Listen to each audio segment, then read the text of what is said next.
Subscribe કરો એ high news India channel ને પછી યુટ્યુબ એપ પર બેલ આઇકોન નું બટન દબાવો અને નિહાળો એ હાઈ ન્યૂઝ ઇન્ડિયા ચેનલ।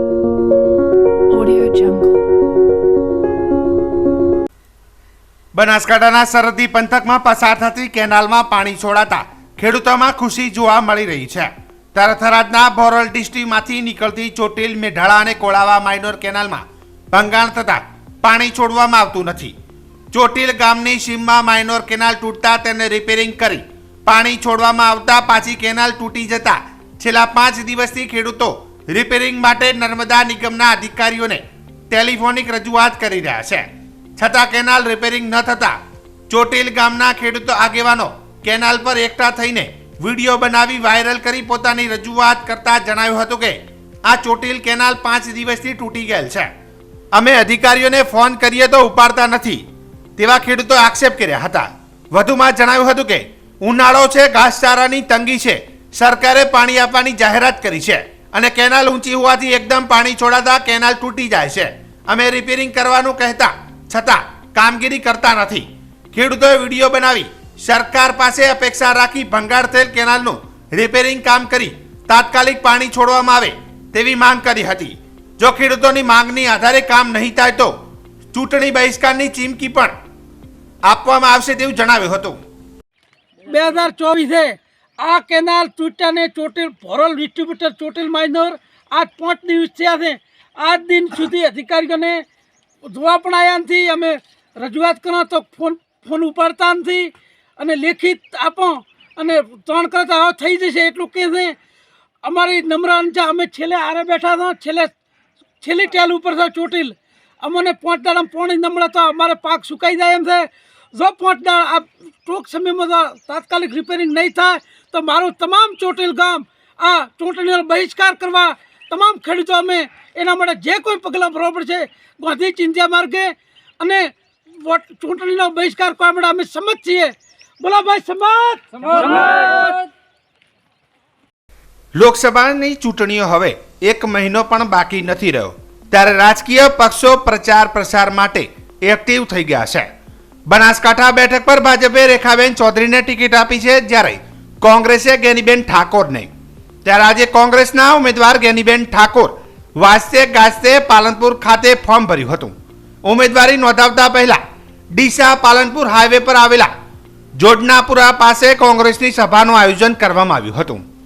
ત્યારે કોંગ્રેસની સભામાં ગેનીબેને જણાવ્યું હતું કે હું રાત્રે વિચાર કરું કે ગેની, તું એક ગરીબ ઘરના ઝૂંપડામાંથી આવતી દીકરી છે, આજે આખો જિલ્લો તારા પર ભરોસો રાખીને બેઠો છે અને તને જ્યારે નેતા બનાવી છે ને ત્યારે આખા જિલ્લાને જે મારા પર ભરોસો મૂક્યો છે તેને ડગવા નહીં દેજે। મારા બનાસકાંઠા અને મારા નેતૃત્વને ક્યાંય આંચ ન આવે એવી મારી ભગવાનને પ્રાર્થના છે। આટલું બોલ્યા બાદ ગેનીબેન ઠાકોર રડી પડ્યા હતા અને રડતા રડતા જણાવ્યું હતું કે હું જ્યારે ગામડે ગામડે ફરું છું ત્યારે લોકો હાર પહેરાવે છે, ત્યારે તેમનું ઋણ મારા પર છે। લોકસભા એટલે નાની વસ્તુ ના કહેવાય, પેઢીઓની પેઢીઓ ખસી જાય તોય ટિકિટ નથી મળતી, પણ બનાસકાંઠાની પ્રજા ભરોસે જ્યારે મને ટિકિટ આપી છે ત્યારે ભગવાન મારી નાવ તારજે। આજના કાર્યક્રમ અંતર્ગત શક્તિસિંહ ગોહિલ, ભરતસિંહ વાઘેલા, દિનેશભાઈ કઢવી, કાંતિભાઈ ખરાડી, લક્ષ્મીબેન કરણ સહિત મોટી સંખ્યામાં કોંગ્રેસના આગેવાનો હાજર રહ્યા હતા। મને બધા ધમકી આપે અને મને જ્યારે કોઈ 100 રૂપિયા આપે ને એમાંથી કે બેન 50 પાછા આપો, જ્યારે રોજના 50,000 આવે, લાખ રૂપિયા આવે, ત્યારે હું પૈસાને મારી હાથે હોય એને આપું અને છાતી માથે હાથ મૂકીને રાતે વિચાર કરું, હે ગેની, તો એક ગરીબ ઘરની ઝોપડામાંથી આવતી દીકરી, આજ આખો જિલ્લો તારા ઉપર ભરોસો રાખીને બેઠો અને તને જ્યારે નેતા બનાવે છે ને તારી ખાનદાનીમાં કાંઈ વોટ ના આવે ને એવી મા જગદંબા, હે ધરણીધર, હે નડેશ્વરી માતા, હે અંબાજી, ક્યાંક મારા જિલ્લાએ મારા નેતૃત્વએ મારા ઉપર ભરોસો મૂક્યો ને એ ભરોસાને ડગવા ના દેજે અને જે દાડે એ ભરોસા હામાં ક્યાંય ખોટ આવે ને એ પહેલાં મને વાલી કરી દે, એ મને સારું લાગશે, પણ મારો બનાસકાંઠો કે મારા નેતૃત્વને ક્યાંય આંચ ના આવે એવી મારી ભગવાનને પણ પ્રાર્થના છે। ત્યારે મારે વિશેષ નથી કેવું બોલ સાહેબ, પણ જ્યારે ગામડે ગામડે ફરું ને અને લોકો ફૂટ ને હાર પહેરાવે ને ત્યારે એમનું ઋણ મારા ઉપર છે. અને ઋણ એટલે લોકસભા એટલે નાની વસ્તુ નહીં. પેઢીઓ ખસી જાય છે પણ ત્યારે ટિકિટ નથી મળતી. અને આ બનાસકાંઠાની પ્રજાના ભરોસે જ્યારે મને ટિકિટ આપી દે ત્યારે હે ભગવાન કૃષ્ણ કનૈયા મારી નાવ તારજે અને મારા બનાસકાંઠાને સુરક્ષિત રાખજે, એની ભાઈચારાની ભાવના રાખજે. આટલું કઈ વિરમું છું. જય હિન્દ, જય ભારત. તો બીજી બાજુ ફોર્મ ભર્યા બાદ મીડિયા સાથેની વાતચીત કરી હતી અને જણાવ્યું હતું કે આવનાર 7 મે ના રોજ મતદાન યોજાવાનું છે. ત્યારે બનાસકાંઠાના ભૌગોલિક સમસ્યાઓ જ્યાંથી અમારા સુધી પહોંચી છે તે પણ અમારા ધ્યાનમાં છે. બનાસકાંઠાની જનતાના આશીર્વાદ અમને મળશે તે માટે કરીને પહેલી ચૂંટણી હશે કે લોકો વોટ પણ આપે છે અને નોટ પણ આપે છે. સ્વયંભૂ લોકો પોતાની રીતે તમામ પ્રકારનો ખર્ચો ઉપાડી રહ્યા છે. ત્યારે બનાસકાંઠાની જનતા પર પૂરેપૂરો ભરોસો છે કે અમારા મોવડી મંડળ સાથે રહીને 7 મે સુધી જનતાના આશીર્વાદ મેળવવા જનસંપર્ક કાર્યક્રમ ચાલુ રાખીશું. વધુમાં લોકશાહી ખતરામાં છે ત્યારે નાના માણસો, માધ્યમ અને ગરીબ વર્ગના પોતાનું ગુજરાન ચલાવવું પણ અઘરું છે. તેવા સમયમાં તેમના પરસેવાની કમાણી અમને ચૂંટણી લડવા ફંડિંગ કરતા હોય જે મતદારોનું ઋણ જે હોય તે ક્યારેય ઉતારી શકીએ તેમ નથી. છતાં અમે ઋણ ઉતારવાનો પ્રયત્ન કરીશું તેમ જણાવ્યું હતું. બનાસકાંઠા લોકસભાના ઉમેદવાર કોંગ્રેસ પાર્ટીના ઉમેદવાર તરીકે ઉમેદવારી ફોર્મ અમારા પ્રદેશ પ્રમુખ શક્તિસિંહજી ગોહિલ, ધારાસભ્યો, કોંગ્રેસના આગેવાનો અને બનાસકાંઠાના 18 આલમ 36 કોમની હાજરીમાં ફોર્મ ભર્યું છે. ત્યારે આવનાર સમયમાં 7/5/2024ના રોજ મતદાન યોજાવાનું છે.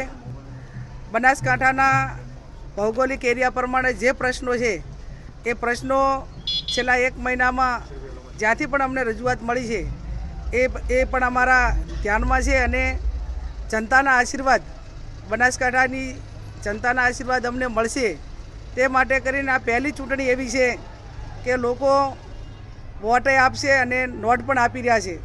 આ સ્વયંભૂ લોકો પોતાની રીતે તમામ પ્રકારનો ખર્ચો ઉપાડી રહ્યા છે. ત્યારે મને બનાસકાંઠાની જનતા ઉપર પૂરેપૂરો ભરોસો છે.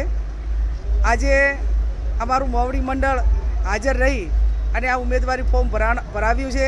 આવનાર સમયમાં 7 તારીખ સુધી અમે જનસંપર્ક કરી અને બનાસકાંઠાની જનતાના આશીર્વાદ માંગ્યું. લોકશાહી જ્યારે ખતરામાં છે ત્યારે નાના માણસો, મધ્યમ ને ગરીબ વર્ગ એ પોતાનું ગુજરાન ચલાવવું પણ અઘરું છે.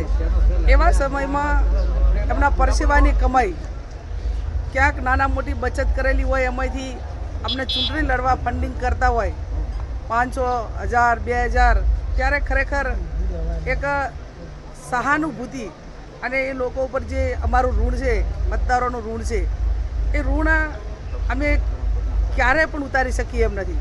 છતાં અમે ઉતારવા માટેના પ્રયત્નો કરશું ને એમણે જે અમારા ઉપર ભરોસો મૂક્યો છે એ ભરોસા ઉપર અમે ખરા ઉતરીએ એવી મા જગદંબા, કોંગ્રેસ પાર્ટીના અમારા સર્વ આગેવાનોને અમને બધાને શક્તિ આપે એવી હું પ્રાર્થના કરું.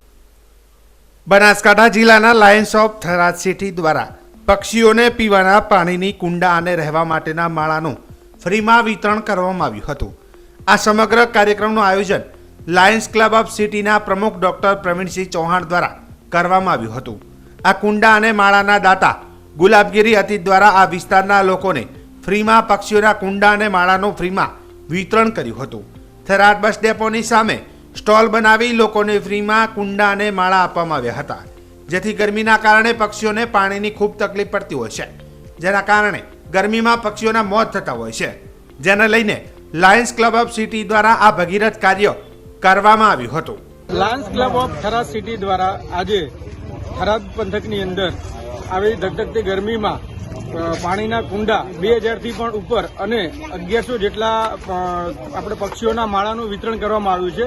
જે સમગ્ર કાર્યક્રમના દાતા અમારા લાયન્સ મેમ્બર એવા ગુલાબગીરી અતિ નીલકંઠ ડેવલપર્સ પોતે રહ્યા છે અને આ સેવા કાર્ય ખૂબ જ ધામધૂમથી અત્યારે આ બધું જ વિતરણ કરવામાં આવી રહ્યું છે અને લાયન્સના બધા જ મેમ્બરો અહીંયા હાજર છે અને બધા પૂરેપૂરું ફ્રીમાં વિતરણ કરવામાં આવી રહ્યું છે.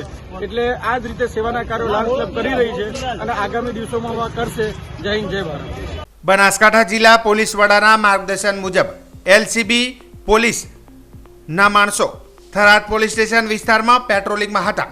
તે દરમિયાન મળેલ બાતમી હકીકતના આધારે થરાદ 4 રસ્તા પાસે હાઈવે થરાદ હાઈવે ઉપર આવેલ દીપક મેડિકલ સ્ટોર આગળ અંગત ફાયદા સારું મોબાઈલ ફોન વડે લોકોને લાઈવ ક્રિકેટ મેચ ઉપર સટ્ટો રમાડતા દીપક કુમાર રામભાઈ મહેશ્વરી રહે થરાદ મહેશ્વરી સોસાયટી તાલુકો થરાદ જિલ્લો બનાસકાંઠાવાળાએ ઓનલાઈન ક્રિકેટ મેચનો હાર જીતનો જુગાર રમાડતા જુગારના સાહિત્ય મોબાઈલ ફોન 2 કિંમત ₹1 લાખ તથા રોકડ રકમ 450 મળી કુલ કિંમત ₹1,04,50,000 સાથે મળી આવી તથા અમૃત મહારાજ રહે થરાદ તાલુકો તથા દીપાભાઈ પાટણવાળાઓએ ગુનો કરવામાં એકબીજાની મદદગારી કરેલ હોય હાજર મળી ન આવેલ હોય ગુનો કરેલ હોય આ કામના આરોપીઓ વિરુદ્ધ થરાદ પોલીસ સ્ટેશન ખાતે જુગાર ધારા હેઠળ કાયદેસરની કાર્યવાહી કરવામાં આવી હતી. બનાસકાંઠા લોકસભાના ભાજપના ઉમેદવાર રેખાબેન ચૌધરી પોતાનું ઉમેદવારી ફોર્મ આવતીકાલે ભરવાના છે. ત્યારે તે પૂર્વે રેખાબેન ચૌધરી આજે બપોર બાદ શક્તિપીઠ અંબાજી ખાતે મા અંબેના આશીર્વાદ લેવા માટે પહોંચ્યા હતા. રેખાબેન ચૌધરીનું સ્થાનિક કાર્યકર્તાઓએ ઉષ્માભર્યું સ્વાગત કર્યું હતું. ત્યારબાદ રેખાબેન ચૌધરી અંબાજી મંદિરમાં મા અંબેના આશીર્વાદ લેવા પહોંચ્યા હતા, જ્યાં મંદિરના પૂજારી દ્વારા કુમકુમ તિલક કરી માતાજીની ચૂંદડી ઓઢાડી આશીર્વાદ આપ્યા હતા. સાથે ગણપતિજી મંદિરના પણ દર્શન કરી પૂજારીના આશીર્વાદ મેળવ્યા હતા. અંબાજી ખાતે પહોંચેલા રેખાબેન ચૌધરી પોતાની ઉમેદવારી ફોર્મ ભરવા પહેલા અંબાજી ખાતે યજ્ઞશાળામાં ચાલી રહેલા હવનમાં પોતાને વિજય પ્રાપ્ત થાય તે માટે હવનમાં આહુતિ પણ આપી હતી. સાથે સાથે રેખાબેન ચૌધરીએ અંબાજી ખાતે મીડિયાને જણાવ્યું હતું કે આજે ચૈત્રી નવરાત્રિની શુભ સાતમે મા અંબાના દર્શન કરી આશીર્વાદ મેળવ્યા છે અને આવતીકાલે હું મારું ઉમેદવારી ફોર્મ ભરવાની છું અને જણાવ્યું હતું કે માતાજી મારી સાથે છે, જરૂર વિજય અપાવશે અને બનાસકાંઠાની પ્રજા પણ મારી સાથે છે. એટલું જ નહીં, મોદી સાહેબનો પ્રેમ અને વિકાસ પ્રજા વચ્ચે તે જોતા હું 5 લાખ કરતાં વધુ વોટથી હું વિજય મેળવીશ તેવું જણાવ્યું હતું. આજે ચૈત્રી નવરાત્રિની શુભ સાતમના દિવસે મેં મા જગદંબાના આશીર્વાદ લીધા છે અને માના આશીર્વાદ લઈ અને આવતીકાલે હું મારું ઉમેદવારી પત્ર ભરવા જવાની છું. માતાજી જરૂર સાથે છે, માતાજી જરૂર વિજય અપાવશે અને બનાસની જે પ્રજાજનોના આશીર્વાદ મને મળી રહ્યા છે અને મોદી સાહેબનો જે પ્રજાનો જે મોદી સાહેબ પ્રત્યેનો પ્રેમ છે અને મોદી સાહેબનો જે વિકાસ છે એનાથી મને પૂરો વિશ્વાસ છે કે બનાસકાંઠા વતી અમે 5 લાખથી વધુ વિજય જરૂરથી મેળવીશું. સબસ્ક્રાઇબ કરો ये है न्यूज़ इंडिया चैनल ने પછી YouTube એપ પર બેલ આઇકોનનું બટન દબાવો અને નિહાળો ये है न्यूज़ इंडिया चैनल.